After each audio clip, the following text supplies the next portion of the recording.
Katuninungan, kaugmahan, kapanoan sa saindo gabos mga tugang. Uya na naman kita sa sarong kabtang kan sa tuyang simanahan na programa.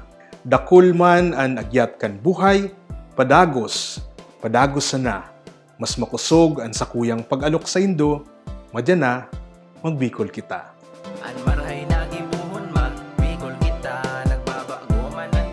Ako si Vic Nerva, ang sa indong lingkod.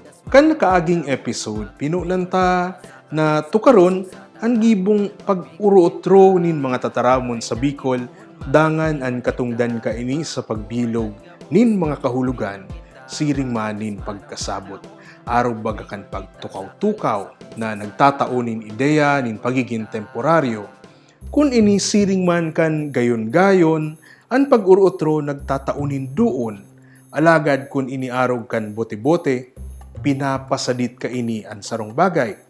Dangan kun araw man kan bari-bari, nagpapahayag ini nin pagiging pauruotro kan pangyayari.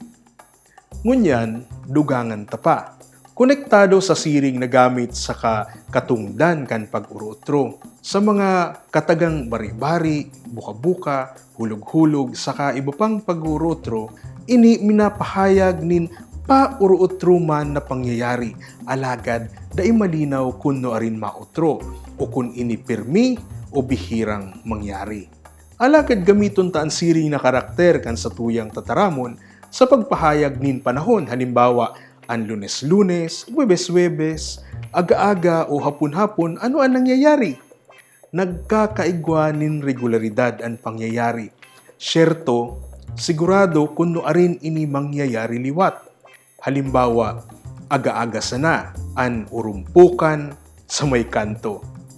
Halat, nasabitan ta subago ang Lunes na nagiging Lunes-Lunes, dangan ang Huwebes naging Huwebes-Huwebes, paano man daw palan pag iba ng mga aldaw? Digdi malaog ang sarupang karakter kan Bicol na sa pag-uruotro na ini, kung ang silaba labi na sa dua, halimbawa Miyerkules na igwa ng tulong silaba o syllables, ano ang nangyayari? Ang inot na tanog o silaba kan nasabing kataga, inuutro, dangan dinudugangan nin tanog na R, kaibahan nin sarong patanog o vowel. Halimbawa, anong mangyayari sa Miyerkules? Nagiging Miyerkules.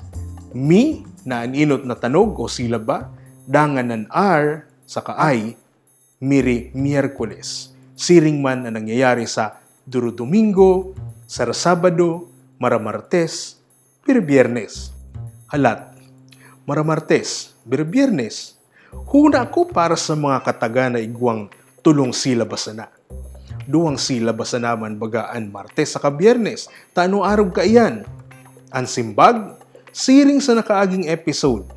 Kawasa exciting liwat. Kadakulan kasimbagan, iyan ang tutukaron ta sa masunod na kabtang kaining sa tuyang programa.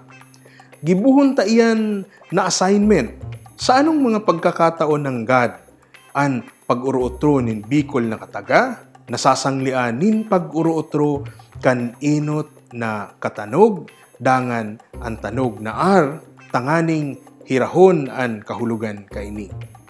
Magapot-hapot, magmasid-masid.